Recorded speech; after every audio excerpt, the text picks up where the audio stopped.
प्राचीन साहित्य में दो सूचियां मिलती हैं, एक दुर्लभ और एक अति दुर्लभ की सूची। दुर्लभ की सूची में अनेक बातें बतलाई गई कि चार चीजें दुर्लभ होती है। मानुषत्तम सुई श्रद्धा संयमम्य वीर्यम। मनुष्य जन्म मिलना दुर्लभ है। मनुष्य होने पर भी धर्म की श्रुति दुर्लभ है, धर्म को सुनना दुर्लभ है। और सुनने के बाद भी श्रद्धा होना दुर्लभ है।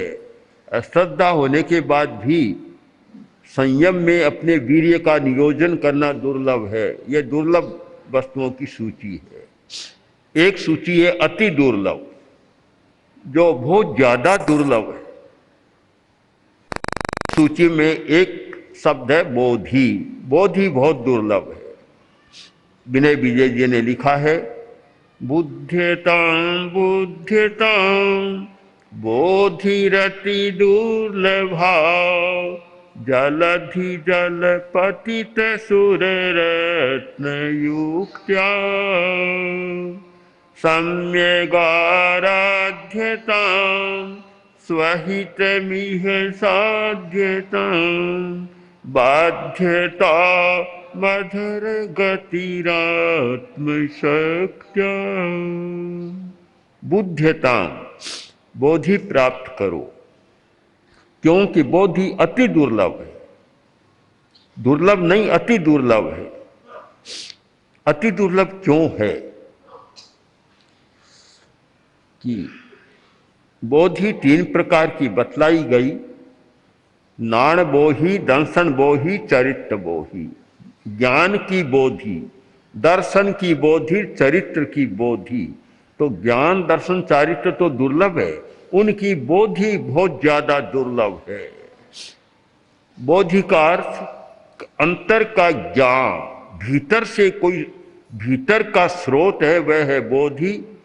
कुएं का पानी है, भीतर का स्रोत है, वह है बोधि। और कुंड का पानी है ज्ञान हमारा। भरत चक्रवर्ती हो गए और आयोजन किया गया, चक्रवर्ती और विजय का आयोजन, और सब लोग आए, भाई नहीं आए। जब भरत सिंहासन पर जाकर बैठा और देखा तो सब दूसरे राजे विद्यमान है, किंतु भाई नहीं है। बाहुबली भी नहीं है और 98 भाई और वे भी नहीं है। भरत का मन खिन्न हो गया। यह कैसा प्रसंग, विजय का उत्सव और सब लोग आए हैं और मेरे सगे भाई नहीं आए। स्वाभाविक है मन पर एक चोट होना। एक चोट सी लगी। आखिर लंबी चर्चा के बाद निर्णय लिया कि 98 भाइयों को दूत भेजा जाए और कहा जाए कि आ जाओ, राज्यसभा में भाग लो। और नहीं आए, या तो भरत के अधीनता को स्वीकार करो या फिर दूसरा रास्ता होगा। दूसरा रास्ता लड़ाई का रास्ता। दूत गए, संवाद में दिया। 98 भाइयों ने परामर्श किया हमें क्या करना है। परामर्श के बाद ये सोचा कि भरत हमारा बड़ा भाई है, उसके साथ लड़ना तो अच्छा नहीं, हम युद्ध नहीं करेंगे, लड़ेंगे नहीं। तो क्या करें कि ऋषभ के पास चलो, पिता के पास चलो, भगवान ऋषभ के पास, वे कहेंगे वह काम कर लेंगे। अच्छा चिंतन किया। एक सही चिंतन होता है तो समस्या उलझती नहीं है, और चिंतन गलत होता है तो और उलझन बढ़ जाती है। सबसे बड़ी बात है सम्यक चिंतन। समय पर ठीक चिंतन हो जाए तो समस्या को समाधान मिलता है, पर बहुत कम लोग हैं जो ठीक चिंतन कर पाते हैं और नहीं कर पाते। इसका कारण है आवेश। बस कोई भी समस्या आई, उत्तेजना आ जाती है, आवेश आता है, संवेग प्रबल हो जाता है और उस आवेश में अकरणीय कार्य व्यक्ति कर लेता है, जो नहीं करना चाहिए वह कर लेता है, और करना चाहिए उसका विवेक समाप्त हो जाता है। यह बहुत अच्छी बात है सम्यक चिंतन किया। सम्यक चिंतन होना बहुत कठिन बात है, और वही व्यक्ति कर सकता है जो अपने संवेगों पर, आवेशों पर कंट्रोल करना जानता है। तो सब भाइयों ने सम्यक चिंतन किया, सब मिले और मिलकर भगवान ऋषभ के पास गए, वंदना की और बोले, प्रभु हमारी एक समस्या है। क्या है? समस्या यह है कि भरत का लोभ बढ़ गया, बड़े भाई का, भरत चक्रवर्ती का लोभ बढ़ गया, और वह हमारे राज्यों को भी छीनना चाहता है। उसका संदेश मिला हमें कि या तो भरत की अधीनता स्वीकार करो और नहीं तो युद्ध के लिए तैयार हो जाओ। अब हमारी समस्या, हम बड़े भाई से लड़ना नहीं चाहते और पराधीनता भी हम स्वीकार करना नहीं चाहते, हम स्वतंत्र रहना चाहते हैं। पराधीनता भी हमें मान्य नहीं है, हम क्यों पराधीन बने? हमने भरत से कहलवा दिया कि भरत भाई भरत, राज्य प्रभु ऋषभ ने दिया है, तुमने नहीं दिया है।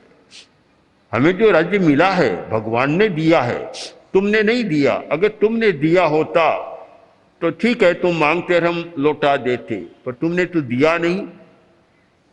दिया हुआ प्रभु का, तो प्रभु अब हम आपके चरणों में आए हैं, आपका दिया हुआ राज्य और भरत छीनना चाहता है। अब हम क्या करें?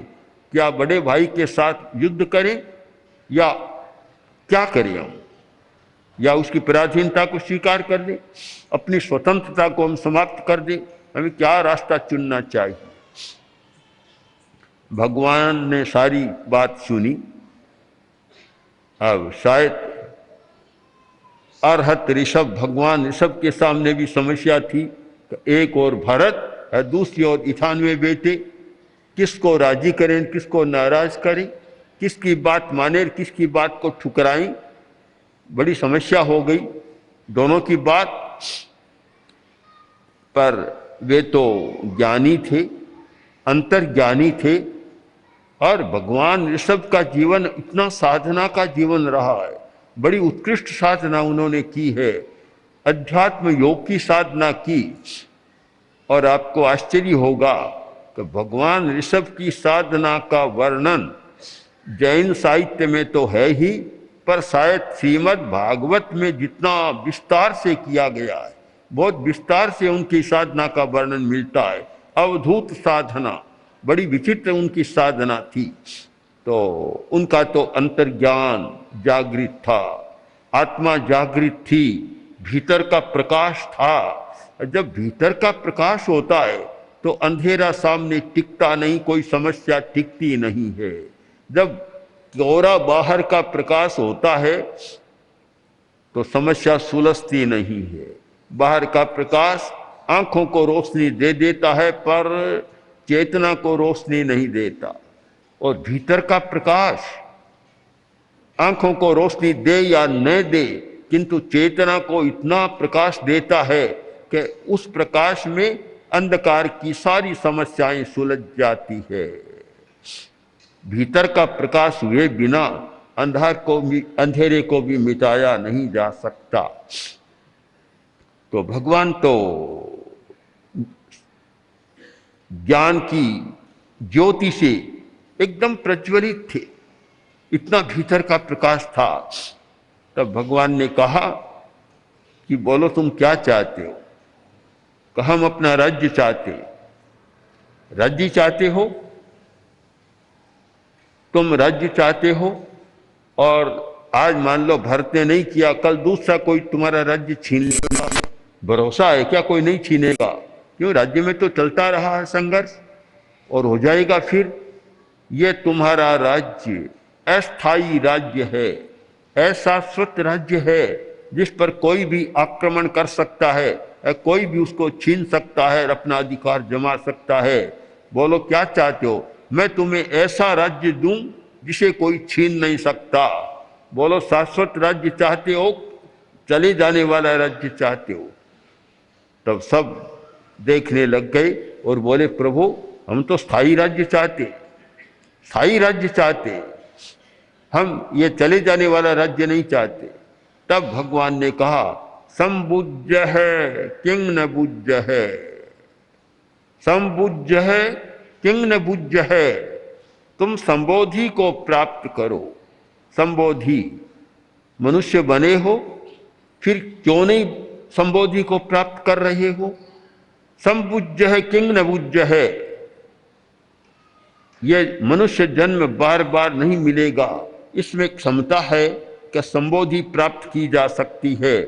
तो तुम संबोधि को प्राप्त करो, लो मैं तुम सबको संबोधि का राज्य देता हूं। सबकी चेतना का रूपांतरण हो गया, चेतना बदल गई, सब तैयार हो गए, उस राज्य को छोड़ा और उस राज्य की दिशा में चल पड़े कि जिसे कोई छीन नहीं सकता, कोई पराधीन बना नहीं सकता। वह संबोधि का राज्य उनको मिल गया। शायद पदार्थ की दृष्टि से सोचने वाले को लगता है कि उन्होंने बड़ी भूल कर दी कि भगवान के पास गए और बात को बदल दिया, उनके प्रभाव में आ गए, प्रभावित हो गए, उस राज्य को छोड़ा और संबोधि के राज्य में चले गए। ऐसा भी सोचा जा सकता है। और जो व्यक्ति पदार्थवादी चेतना वाले होते हैं, जो व्यक्ति भौतिक दृष्टिकोण वाले होते हैं, उनकी दृष्टि में तो 98 पुत्रों ने कोई समझदारी का काम नहीं किया। किंतु जो परमार्थ की दृष्टि वाले लोग हैं और परमार्थ की दृष्टि से सोचते हैं, भी अंतरात्मा और भीतर की दृष्टि से देखते हैं, अध्यात्म की दृष्टि से देखते हैं, उन्हें लगेगा कि भगवान ने उनको ऐसा राज्य दे दिया जिसकी तुलना में कोई भी ये भूखंड वाला राज्य टिकता नहीं है। संबोधि का राज्य, भूखंड का मिलना, भूमि, धन, ऐश्वर्य मिलना दुर्लभ है, दुर्लभ तो कह सकते, पर अति दुर्लभ नहीं। संबोधि अति दुर्लभ है। और जब संबोधि प्राप्त हो गई, उसका मूल्य कम हो गया, एकदम मूल्य कम हो गया। जब तक संबोधि नहीं है तब तक सच्चाई हमारे समझ में नहीं आती। जब संबोधि हो गई, सारा सत्य हमारे सामने हो जाता है और सत्य से बड़ा कोई ज्ञान नहीं होता, कोई उपलब्धि नहीं होती। जब सत्य की उपलब्धि हो जाती है, कुछ नहीं मिलता। एक कोई साधु, मुनि, तपस्वी आया, नगर के बाहर ठहरा, लोग जाने लगे और इतनी प्रख्याति हो गई कि पूरा नगर जाने लग गया और कहा कि साधु बड़ा पहुंचा हुआ तपस्वी। बात राजा तक पहुंची, राजा का मन भी हुआ, आया, प्रार्थना की, देखा साधु तपस्वी है, बड़ा तेजस्वी है। राजा ने प्रार्थना की कि महाराज आप मेरे अंतःपुर में जाएं। महलों में अंतःपुर जहाँ रानियां रहती है और महारानियां भी आपका दर्शन करना चाहती है, आप वहां कृपा करें और पधारें। तपस्वी ने कहा मैं वहां नहीं जा सकता, मैं नहीं जा सकता। बोला क्यों? कि मुझे वहां दुर्गंध आती। आश्चर्य हुआ कि मेरे महल में दुर्गंध, हर अंतःपुर में जहाँ महारानियां रहती है और निरंतर जहाँ सुगंध का अभिषेक होता है, वहां दुर्गंध। आश्चर्य इसके साथ पूछा महाराज वहां दुर्गंध किसकी? कि वहां सोने की दुर्गंध आती है, सोने में गंध आती है। राजा बोला महाराज ऐसा लगता है कि आप जल्दी साधु बन गए, आपने अपने व्यवहार का ज्ञान नहीं किया। जल्दी चौथेपन में 10 वर्ष का 8 वर्ष का बच्चा साधु बन जाता है, 9 वर्ष का। व्यवहार का ज्ञान नहीं होता। अब व्यवहारिक बात कर रहे हैं, हमारे साहित्यकारों ने लिखा कि सोने में सुगंध होती तो न जाने क्या होता। सोने में सुगंध है नहीं, गंध है नहीं, होती तो कितना बड़ा के सोने में सुगंध कहावती चलती, आप नहीं जानते, गंध कहां से आएगी। तपस्वी ने कहा तुम नहीं जानते, मैं जानता हूं, मुझे गंध आती है। और जहां सोने के आभूषण है, सोना है, सोने के गहने पहने हुए, वहां मैं जा नहीं सकता। महाराज आपकी बात समझ में नहीं आई। और होता है अलग अलग समझ, अलग अलग भूमिकाओं की। साधु की भूमिका अलग थी और राजा की भूमिका अलग थी। जहां भूमिका का भेद होता है वहां एक दूसरे की बात को समझना सरल नहीं होता, बड़ा कठिन होता है, बात समझ में नहीं आ रही है। राजा देखता रह गया, अवाक भी रहा, अनिमेष भी रहा, और किंतु तपस्वी की बात को समझ नहीं सका। कुछ देर बैठा रहा, मन में थोड़ा खिन्न भी हुआ कि मैंने प्रार्थना की और मेरी प्रार्थना स्वीकार नहीं की गई। आखिर तपस्वी ने कहा देख लिया कि राजा को समझाना तो है, इसे संबोधि देना है, संबोधि। राजा ने कहा कि महाराज मैं जाऊं। कहाँ तुम जाते हो और मैं भी चलता हूं, मैं भी शहर में जा रहा हूं। आप कैसे जाएंगे? कहा नहीं चलता हूं आज तुम्हारे साथ। तपस्वी चला, राजा भी चला, दोनों जा रहे। नगर के बाहर पहुंचे और एक चमार का घर आया जहां चमड़ा सुखाया जा रहा था।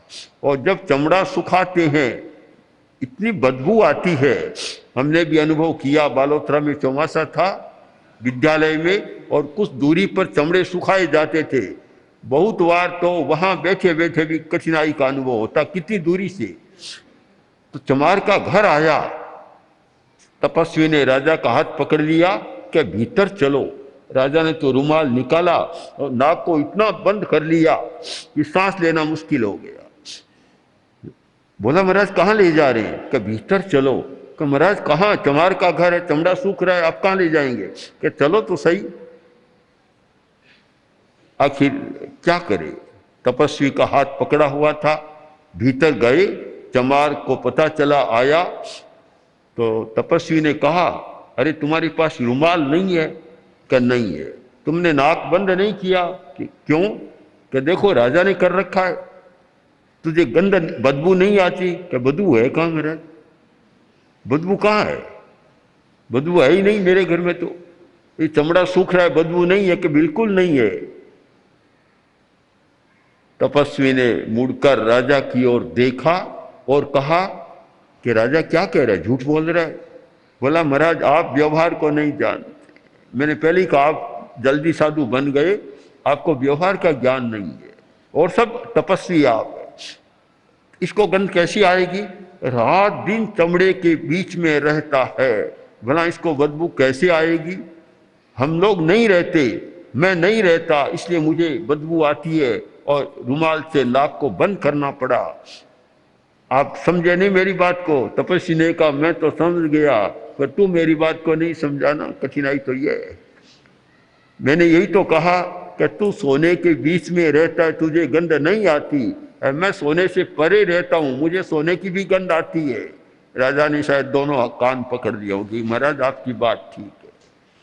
जो व्यक्ति केवल पदार्थ के साथ रहता है, पदार्थ के बीच रहता है और केवल पदार्थ की भाषा बोलता है, पदार्थ के बारे में सोचता है और सब कुछ पदार्थ को ही मानता है, उसे तो लगेगा कि ऋषभ के पुत्रों ने बड़ी भयंकर भूल की कि अपने राज्यों को छोड़ दिया और ऋषभ के साथ चले गए। उनका दृष्टिकोण हम गलत तो नहीं कहेंगे, क्योंकि पदार्थ के साथ रहने वाले का यही दृष्टिकोण होगा, इससे भिन्न क्या हो सकता है। किंतु जब व्यक्ति पदार्थ से परे, जब पदार्थातीत चेतना में जाता है और देखता है कि सच्चाई कोरा पदार्थ नहीं है, सच्चाई तो पदार्थ से परे है, और जहां जाने पर हमें सत्य का अनुभव होगा उस भूमिका पर जाता है, तब वह कहेगा कि ऋषभ के पुत्रों ने उस क्षणिक राज्य को, क्षण भंगुर राज्य को छोड़कर और संबोधि को राज्य प्राप्त किया, उनसे बड़ी कोई समझ की बात नहीं हो सकती। दोनों भूमिकाओं का भेद है। हम इस भूमिका भेद को समझकर चिंतन करें तो हमें लगेगा कि धन मिलना दुर्लभ हो सकता है, सुविधा मिलना दुर्लभ हो सकता है, पदार्थ की प्राप्ति दुर्लभ हो सकती है, पर अति दुर्लभ नहीं है। सबसे ज्यादा दुर्लभ है संबोधि की प्राप्ति। संबोधि मिलना सबसे ज्यादा दुर्लभ है। वह व्यक्ति भाग्यशाली होता है जिसे संबोधि प्राप्त हो जाती है, और वह व्यक्ति तो कितना भाग्यशाली होगा जिसे संबोधि का राज्य मिल जाता है। और वह व्यक्ति वे कितने धन्य थे कि जिन्हें स्वयं ऋषभ के द्वारा संबोधि का राज्य दिया गया। हम भी चाहते हैं आज ऋषभ हमारे सामने हो और हमें भी संबोधि का राज्य दे। हमारी भावना तो है, पर न तो ऋषभ है और न संबोधि का राज्य देने की कोई चर्चा है। वह संबोधि का राज्य न मिले, वह साम्राज्य चाहे न मिले, किंतु कम से कम संबोधि को पाने का तो हमारा प्रयत्न होता रहे। हमें संबोधि को प्राप्त करना है और संबोधि की भूमिका पर जाना है। अगर हमारा प्रयत्न संबोधि पाने की दिशा में चले तो मैं मानता हूँ एक नया सूर्योदय होगा, स्वर्णिम सूर्योदय होगा कि हम पदार्थ की चेतना से ऊपर उठकर एक पदार्थातीत चेतना का विकास करने की दिशा में प्रस्थान कर रहे हैं। और वह दिशा शायद हमारे भाग्योदय की सबसे बड़ी दिशा होगी। इसलिए हमारा प्रयत्न हो और हम उस वाणी को सदा याद रखें जो ऋषभ के मुंह से ध्वनि निकली थी कि संबुज्ज है किंग न बुज्ज है। संबोधि को प्राप्त करो, इतना हो गया, अब भी तुम संबोधि को क्यों नहीं प्राप्त कर रहे हो। ये वाणी निरंतर कानों में गूंजती रहे तो एक न एक दिन हमें संबोधि भी मिलेगी और संबोधि का राज्य पाने का भी शायद अवसर मिल जाएगा। ओम ओम श्री महाप्रज्ञ गुरवे नमः। ओम श्री महाप्रज्ञ गुरवे नमः।